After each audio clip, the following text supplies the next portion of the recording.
How's it going, YouTube? Oxy here, and welcome back. So, I'm back with another movie review. I went to go see the latest and possibly the final film of acclaimed director Hayao Miyazaki of Studio Ghibli, that being The Boy with the Heron. And yeah, again, if you don't know Studio Ghibli, they do a lot of course, it's a Japanese studio, a lot of animation.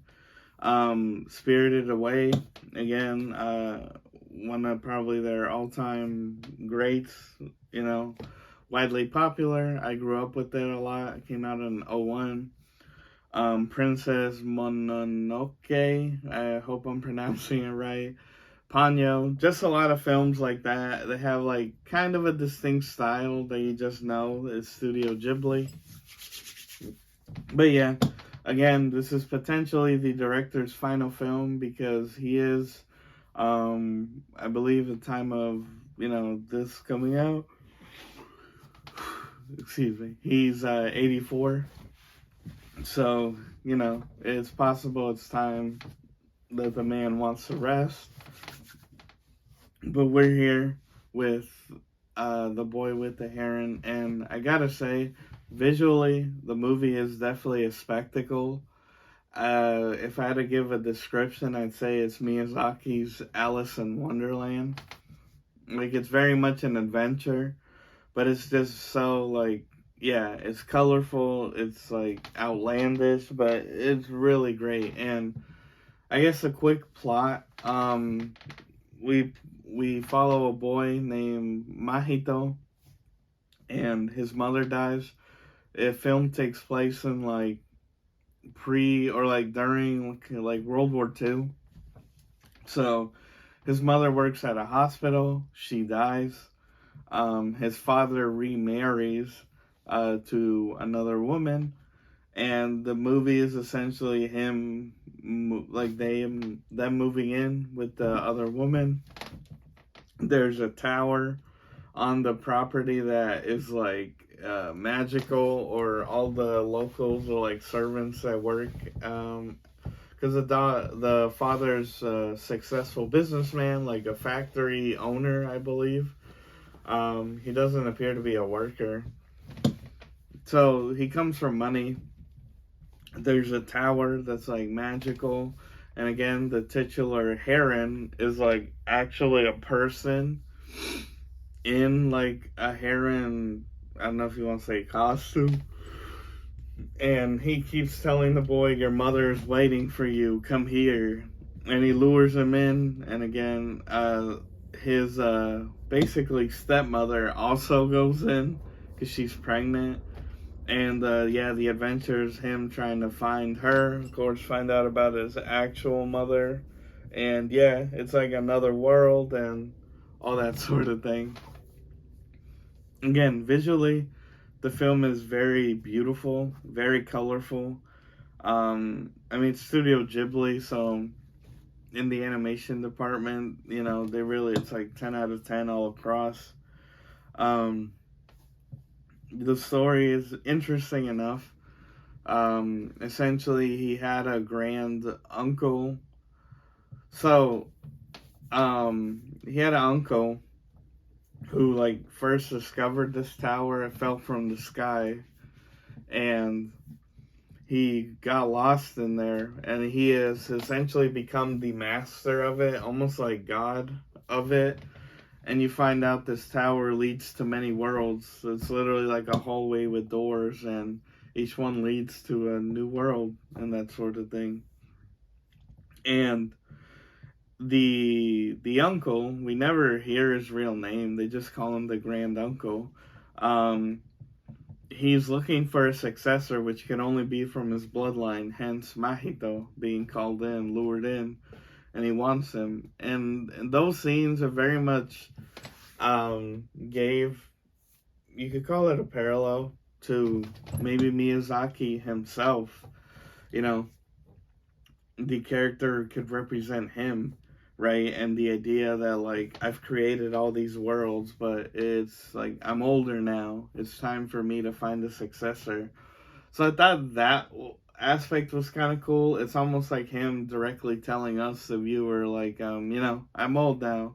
I'm looking for a successor, but in the end, I probably should have mentioned it, but spoilers. I'm sorry, I should have mentioned it.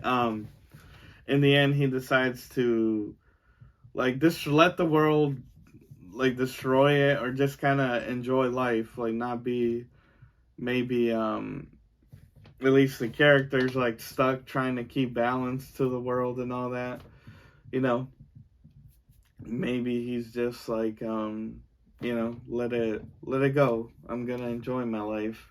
And in that aspect, Miyazaki, again, being older in his later years, also, it's probably like, it's time for me to hang it up. I've created many worlds, many movies, and it's time for me to relax, enjoy my, don't mean to be morbid, but like my final days, right? And in that aspect, I thought it was pretty nice, pretty beautiful even. Like, okay, it's like the director giving us a proper goodbye. And the film is great, but I will say it kind of suffers with maybe too much going on in the sense of themes. Because you have that aspect where kind of like godhood, there are like religious like imagery where you could look at it as like the grand uncles being like, I'm looking for a successor, but Mahito decides, no, I want to go back to my regular life with his stepmother. It's like deals with grief, coming to terms with like the death of his actual mother, who you meet, and then it's in a shocking reveal. So his stepmother turns out to be his aunt, like the younger sister of his mom. So his dad remarried, you get it, like the mother's sister, the younger one at that. And like, because they make it a point to mention, like, it's been 2 years since the war, and so the dad remarried within a year because the stepmother is pregnant, so it's like 9 months, right? Like she's ready to give birth, essentially. So he remarried within a year with this younger sister. You meet the mother in this other world who has like fire powers, and funny enough, she died in like a fire. And the movie's almost paradoxal, like, or a paradox, because it's like a place out of time, because he meets his mother in this other world, but she's younger, like she's like his age. So, and at the very end, when the whole building is crumbling, they're essentially like, go, this is your door, like you go through it, you go back home. She tells him like, oh, I love you, like I will be your mother. It's like, how does she know that?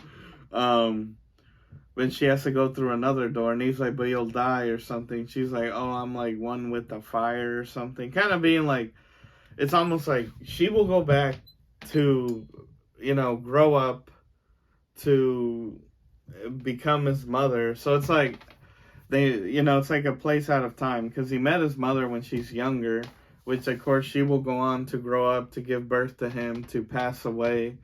So, and you get, it's like almost a paradox, and like her timeline, I guess, would continue, right? Like he'll come to this tower, all that. But whereas him is probably, the cycle has been broken because the grand uncle destroyed it all. And, he came to terms with his mother's death. Again, it's still kind of weird that it's literally his aunt is his new mom. So he goes back with her to their dad. I don't know. Like, that aspect, I just couldn't ignore. I was like, that's kind of weird. Like, they should have just made them, like, not siblings. It just makes it weird. But other than that, that's a minor thing. Most people probably won't care. Just not even try those clues together.